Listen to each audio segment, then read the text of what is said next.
Boa noite, está no ar o programa Grisa TV, um olhar pangrisiano. Hoje nós concluiremos a nossa série especial sobre educação e analisaremos este processo sobre o ponto de vista do adolescente. Boa noite, doutor Pedro. Boa noite. Agora então boa noite aos adolescentes também. Vou conversar com vocês de forma especial agora, mas deixo o Douglas para dar início ao nosso processo. Ok, doutor Pedro, uma das principais reclamações dos adolescentes para os seus pais é a falta de privacidade dentro de casa, no seu quarto, por exemplo. O que o senhor tem a dizer sobre esse assunto?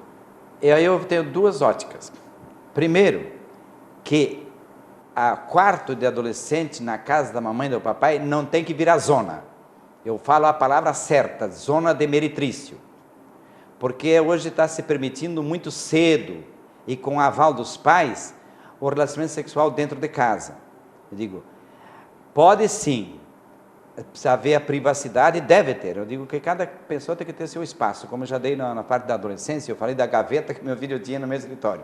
E também o quarto do adolescente, ele é responsável, só ele entra e quem ele convidar a entrar, mas ele cuida da limpeza, ele cuida da organização, ele cuida das suas roupas, ele cuida de tudo. Ele que é o responsável do seu espaço. Porque assim ele aprende também a valorizar as coisas que tem, ele aprende a ser comandante da sua vida, ele aprende a ser adulto. Mas eu digo, que hoje, é melhor ainda, falando sobre o tema que eu falei antes, é melhor com diálogo com os pais, com a namorada, com o pai, com a mãe, se for para ter a oportunidade, inclusive, de fazer experiência sexual no seu quarto, vai ser feito com o consentimento dos pais, e não como se fosse uma fuga. E por isso quer privacidade no seu quarto. Digo, sim, tem que respeitar essa privacidade para que ele aprenda a comandar seu espaço. Então, senta com os dois, porque tem inclusive, veja, eu estava vendo ontem um programa na televisão que fala que os meninos estão ficando adolescentes, ou a puberdade chega mais cedo. Das meninas a gente já sabia. No nosso instituto mesmo nós já percebemos que quando a menina menstrua mais cedo do que o habitual, que a data certa da menina menstruar é entre 12 para 13 anos. Quando a menstrua antes, quanto mais cedo, mais a menina tem programações no seu subconsciente de sentir-se sozinha, abandonada. Então tem que dialogar muito sobre isso, porque o subconsciente encontra a melhor forma da menina não se sentir mais sozinha, que é ter um filho. E por isso também, muitos filhos prematuros, eu diria assim, não que nascem antes de terminar a gestação, mas que são concebidos com uma mulher não amadurecida, uma mulher não preparada para a vida, que é o adolescente. Então, tudo isso tem que ser ensinado para os filhos. Hoje, essa questão inclusive das doenças venéreas e companhia, no nosso tempo era só doença venérea, agora tem AIDS e companhia, agora tem vírus, não é só bichinho, como dizia. Então, tudo isso tem que ficar claro, orientar como usar a camisinha direito, se uma vez a menina usa, outra vez o menino usa, até isso é importante, desde que se perceba que permitir aos filhos terem relacionamento sexual na pré-adolescência ou na adolescência, é feito de forma organizada, de forma responsável, que estão se preparando para construir um casamento bonito, seja com esse parceiro de agora, seja com outro depois. Mas tudo isso tem que ser avaliado, estudado, inclusive não só debatido, estudado. Vamos ler o que diz esse livro, vamos ler aquilo que o Grisa diz lá nos livros dele, hoje tem muitos livros sobre isso e muito bons. Temos, por exemplo, que é a hora até depende de se estudar isso, Homens de Marte e Mulher de Vênus, e assim por diante. Ok, doutor Pedro, quanto à questão da privacidade, né, eu acho que o ideal funciona mais ou menos assim, o diálogo aberto entre os pais, né, e o filho chegar para o pai, eu não vou trancar a porta do quarto, mas bate antes de entrar. Perfeito. Então já resolve Ótimo. esse problema. Gostei e assim, da dica. Todos os problemas vão sendo resolvidos através desse diálogo, né? Perfeito.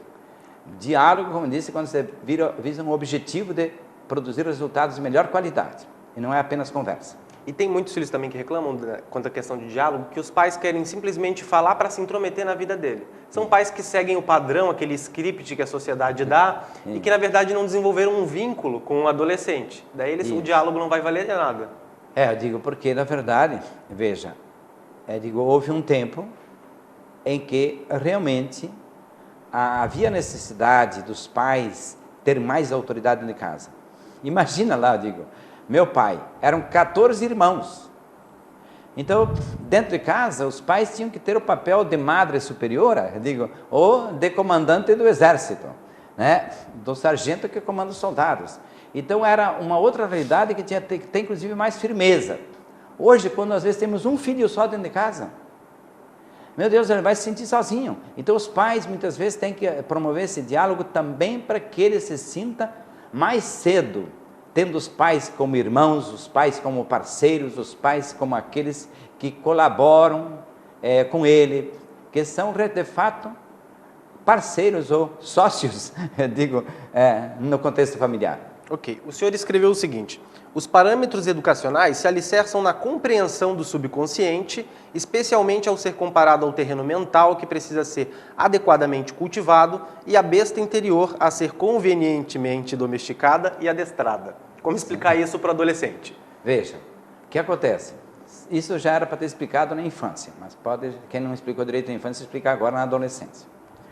Que nós, de fato, somos uma pessoa, cada um é um, e diferente do outro. Não tem duas pessoas iguais nesse planeta, e nem analisando as pessoas do passado e do futuro. Sempre somos um ser único. Mas tem que lembrar também que nós temos dentro de nós duas funções mentais, e que faz com que a pessoa funcione como dois. Esse é um tema que a filosofia vem debatendo há milhares de anos, e a psicologia desde que existe. E a própria psiquiatria, que até hoje às vezes não percebeu as coisas com clareza. Eu digo que a pessoa é um ser só, porém funciona como dois, porque temos o consciente, a função racional. Isso é explicado de forma muito mais clara pela ciência clínica americana do que por Freud. Embora estudado bem Freud, ele é melhor do que a gente pensa à primeira vista. Então temos o consciente, a função racional, e o subconsciente, a função mecânica, automática e autônoma. Então eu tenho que explicar para o filho que cuidado, que às vezes tem reações que não são da sua vontade. Eu quero. Quando a pessoa fala eu quero, é sinal que não está querendo. É apenas a besta desembestada, mal domesticada no assunto, que está reagindo. Então, eu tenho que aprender o quê? Cultivar a mente com boas sementes. E o que são as boas sementes? As palavras positivas, acordar de manhã cedo, cantar dentro de casa, se a mãe quer acordar o filho, não precisa ir lá bater com raiva na porta do filho, mas começar, por exemplo, bota uma música alegre, hoje temos tantos recursos eletrônicos para isso, ou então canta, a mãe mesmo cantar, nossa, saber que a mãe está contente quando o filho acorda, é um tesão que dá para o filho, para a vida, não só para aquele momento.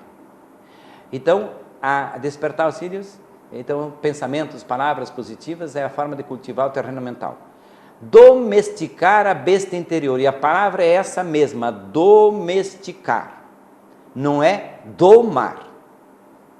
Isso eu já ensino na adolescência, na infância, aliás.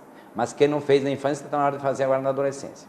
E domesticar e ensinar hábitos benéficos, positivos, e sempre ter em mente a trilogia. Vai ser bom para a pessoa, para o adolescente, vai ser bom para a mãe, mas vai ser bom para a família, vai ser bom para o pai, vai ser bom para a família e para a sociedade dentro da qual a gente está inserido. E aí sempre cabe lembrar uma sabedoria milenar. Se a palavra convence, só o exemplo arrasta. Então a mãe também é que começa a cantar para despertar o filho, ou o pai, se é o melhor cantor da casa, e também está em casa na hora que é a hora do menino, ou do filho ou da filha serem acordados. Cantar, gente, é maravilhoso.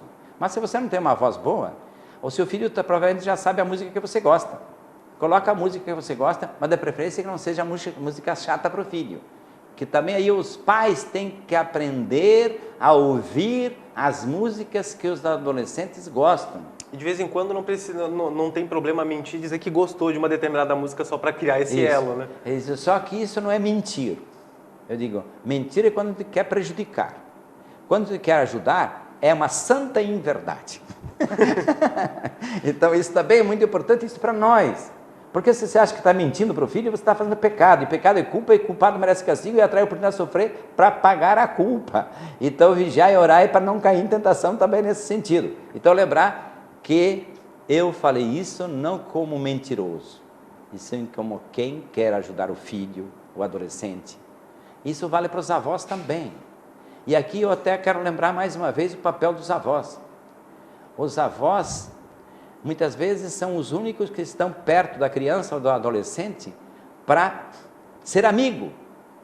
E tem que ser amigo, e não dedo duro que vai acusar os filhos, seja criança ou adolescente, para os pais. O avô e a avó têm que ser amigos.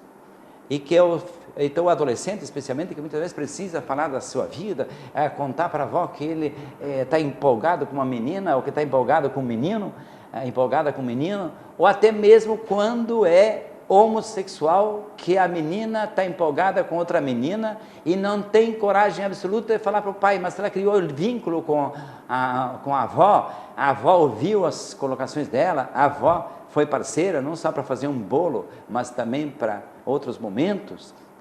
Tem que ser. Então o que vai acontecer? O adolescente vai contar para a avó, e a avó não tem que se assustar.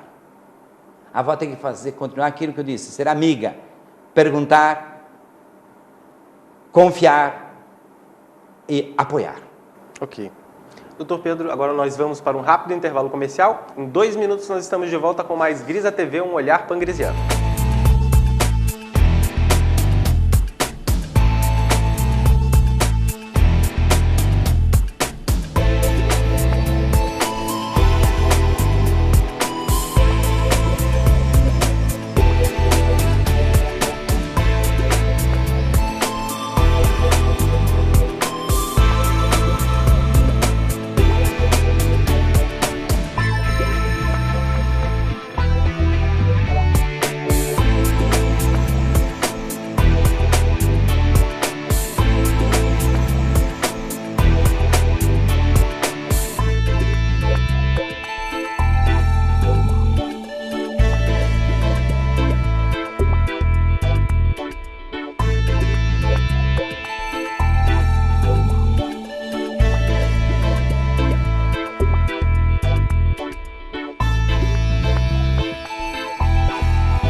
Estamos de volta com o programa Grisa TV, um olhar pangrisiano.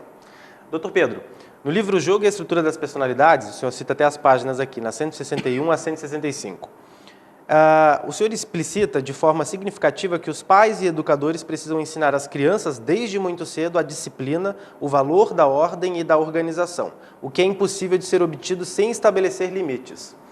Então, os adolescentes que a gente não observa isso, foi porque o pai falhou nesse momento na infância. Tem como corrigir isso na adolescência? Tem. E eu daria um alerta para aqueles que ainda têm os filhos que ainda não passaram para a crise maior. Seja do sexo desvairado, seja das drogas, que tudo que é demais é droga. Até pão demais é droga. Então, já dizia Aristóteles há mais de 2000 anos, os extremos são maus, todo exagero é mau. Então, o que acontece? Eu digo, Nós temos hoje muitos adolescentes metidos na droga.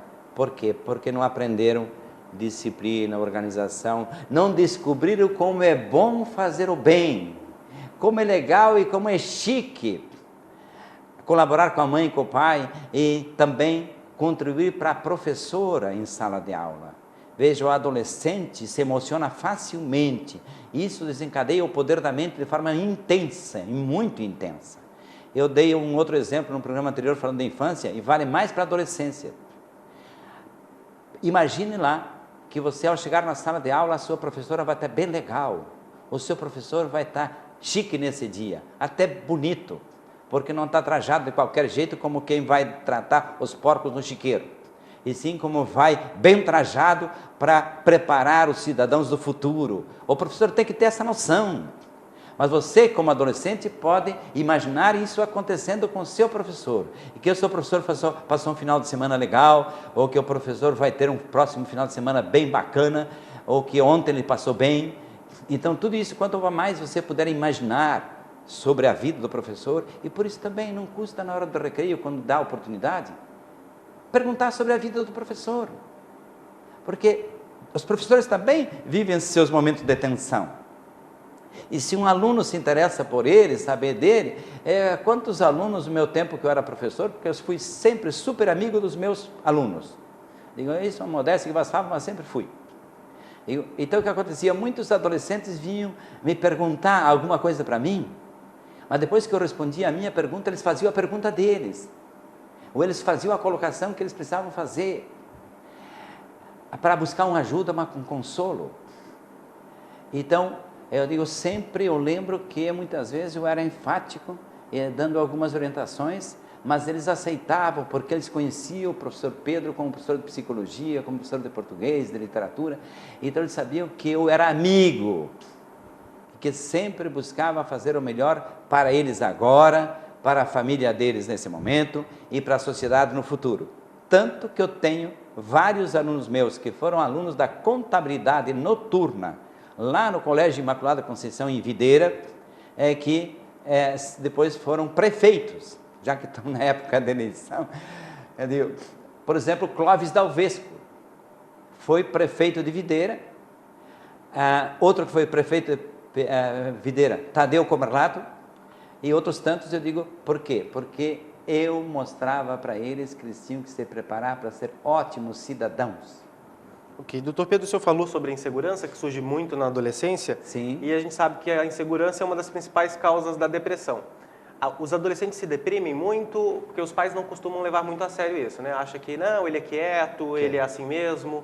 Veja, eu digo, são 3 os adolescentes a serem observados que têm depressão. Porque como ninguém fabrica homossexualidade depois que nasceu, todo homossexual nasce homossexual. Apenas vai se expressando aos poucos. Assim, o depressivo nasce depressivo. E eu costumo dizer que da placenta do sofrimento lá, quando teve uma gestação difícil, quando teve um nascimento difícil e assim por diante, eu digo, da placenta do sofrimento nascem trigêmeos univitelinos: o depressivo, o paranormal e o superdotado. E nós temos hoje uma imensa leva de adolescentes que são tudo isso: depressivo, paranormal e superdotado. Isso nós estudamos na Brasília, estudando a paranormalidade, e vamos perceber as extensões da paranormalidade. Então, o que acontece? Digo, a insegurança é a mãe de todos os males emocionais, podemos dizer assim.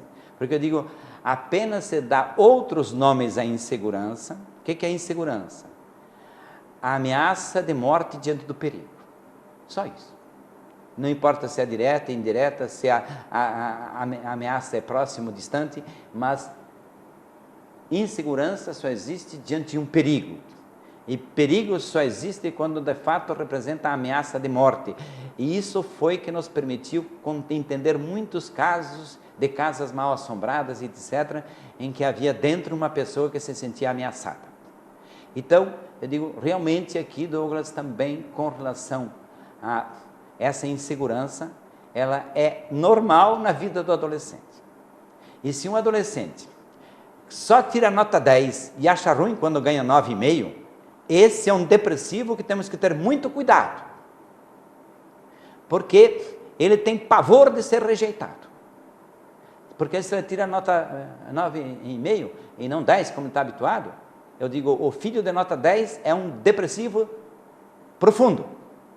Ele não aceita ser rejeitado diante dele mesmo. Então ele tem supermania da perfeição. Todo exagero é mau. Então, o adolescente hoje estamos, eu diria assim que hoje, 80% no mínimo dos adolescentes que estão aí, são depressivos em potencial ou depressivos que podem se manifestar ou já se manifestaram. Então, quando um filho vem se queixar que está inseguro, ou que está com muita dor de cabeça, ou qualquer sintoma, pais não têm que ser juízes. Já falei, chega de ser professor, fiscal e polícia, e muito menos juiz que condena. Tem que ser juiz que compreende. Eu digo, quando preciso for, é preciso ajudar a avaliar. Mas avaliar não é condenar. Então, é preciso sim prestar atenção, porque aí é a janela com a qual ele tem chance de olhar para fora e ver o sol da manhã e não ficar se sentindo preso dentro do seu mundo escuro, do seu quarto mental, da sua interioridade depressiva. Ok, doutor Pedro, tornou-se cada vez mais comum hoje em dia os pais, os professores, a escola, surgiu algum problema com o adolescente, eles mandam o adolescente para o psicólogo. Hoje em dia eles nem levam mais, eles mandam o adolescente para o psicólogo. Certo. Você acredita nesse tipo de terapia em que os pais não têm participação? Veja, sempre os pais têm que ter participação. Primeiro que o pai tem que no mínimo escolher o psicólogo, porque nós temos muitos psicólogos competentes. Eu digo que encaminhar psicólogo é muito melhor que mandar psiquiatra de cara. Digo, e tem, acima de tudo, estudar mais também os pais sobre a adolescência, sobre essa questão hoje que está no foco, que é a questão emocional. Eu digo, porque o adolescente, ele funciona à base das emoções, porque ele é extremamente inseguro, porque ele não é mais criança, e quando banca a criança ainda reclama, ridicularismo. Nunca ridicularize um adolescente que tem atitudes infantis. Ele de repente está dizendo quanto ele confia em você, por isso ele se comporta como criança. Ou muitas vezes ele está pedindo ajuda. Então também não queira que o seu filho adolescente seja adulto, que saiba se virar e fazer tudo sozinho. Ele tem que ser respeitada a personalidade. Vá plantar batata. Também você, psicólogo, se ainda tem essa ideia. Digo, por quê? Porque, eu digo, a personalidade está em formação. E nós temos que ter competência para orientar aquele que está em fase de construção. Então, isso é importantíssimo. E eu digo isso, eu aprendi na parapsicologia. Digo, quantos adolescentes eu já recebi no meu gabinete de orientação, que chegou lá e a mãe diz, trouxe aqui porque não quis levar para o psiquiatra, porque ele cortou o pulso. A primeira coisa que eu faço, eu digo, parabéns para você. Porque você é meu parceiro, porque eu também já fui adolescente e tive 3 tentativas de suicídio. Aí os adolescentes se tornam meus amigos. Eu digo, e aqui, meu querido, eu não tenho paciência para ter paciente, eu só aceito sócio em terapia. Então nós vamos ser sócios, só que você vai ser o sócio majoritário. Você e companhia, você com a mãe, com o pai. Fica com a maior responsabilidade. É isso aí, dividimos a responsabilidade, exatamente. E isso então, gente, eu vejo quanto sucesso, mais do que eu tinha planejado. Eu fiz com adolescente e com criança também. Hoje tenho essa famosa limitação visual, que às vezes me impede de ver, mas eu já estou desenvolvendo outras habilidades para perceber quando o adolescente está contente, quando o adolescente acompanha a minha explicação, e muitas vezes as mães chegam querendo despachar em cima de mim todos os problemas do filho. Eu digo, calma mulher, você fica quieta, você está aí para ser assessora e não comandar o processo. Eu estou falando com o seu filho. Então, ter esse respeito com a pessoa, os pais também têm que ter em casa. Não precisa falar só isolado com o filho. Eu acho que quando a mãe vai falar com o filho, o pai tem que estar do lado, se puder. Só se não puder mesmo, porque nesse momento não tem como o pai chegar em casa e assim por diante. Mais ainda, você tem uma criança sendo orientada, um pré-adolescente, a irmã mais velha tem direito de sentar junto. Porque a irmã já passou por essa fase, já conhece essa chata dessa velha, ou já conhece esse homem que às vezes é muito inseguro e que me atrapalha. Então, aí existe a possibilidade de termos um contexto mais amplo, porque eu digo sempre, temos que ver sempre o texto em seu contexto. e dentro de casa isso também. Então, associarmos mais gente para ajudar não é faltar com o respeito à individualidade de cada um. Em muitos momentos temos que respeitar, mas mais do que respeitar, perceber que você tem parceiros para ajudar. Ok, doutor Pedro, os assuntos que a gente abordou ao longo desse mês inteiro nessa série sobre educação estão no livro Liberte Seu Poder Extra e no livro O Jogo e a Estrutura das Personalidades, né? Ambos de sua autoria. É mais um. O paranormalidade, um potencial mental, porque o adolescente sempre tem grandes manifestações de paranormalidade. Eu digo, então, lá nesse livro tem todas as orientações também dos vários tipos, e os adolescentes gostam muito de estudar isso. Exatamente, o senhor falou nesse... E tem um livro também que ensina tudo isso numa tacada só. O Poder da Fé e a Paranormalidade. Ok, então. Suas considerações finais sobre o assunto? Bem, eu queria dizer isso, gente. Lembrar sempre que não temos que buscar outra coisa, a não ser perceber como a vida funciona e buscarmos equilíbrio. Embora às vezes aqui eu fico meio enfático, eu digo que alguns podem me achar bravo, eu digo, eu não fico mais bravo. No máximo eu fico indignado. Mas realmente, eu digo, hoje, eu diria tempo atrás que eu não tinha paz interior. Aliás, tinha paz interior, mas não tinha alegria interior. Hoje eu já tenho alegria interior também, porque os adolescentes me ensinaram muito, as crianças me ajudaram muito, os pais que vieram buscar ajuda para os filhos me ensinaram muito. Então, gente, sempre temos muito a aprender a qualquer momento da vida. Muito obrigado, doutor Pedro. E você de casa pode aprender ainda mais sobre parapsicologia em nosso portal na internet. Acesse www.sistemagrisa.com.br. O programa de hoje reprisa neste sábado e na próxima segunda-feira, às 20 horas. E quinta-feira que vem, às 21h, nós nos encontramos aqui na TV Floripa para mais um Grisa TV, um olhar pangrisiano. Boa noite.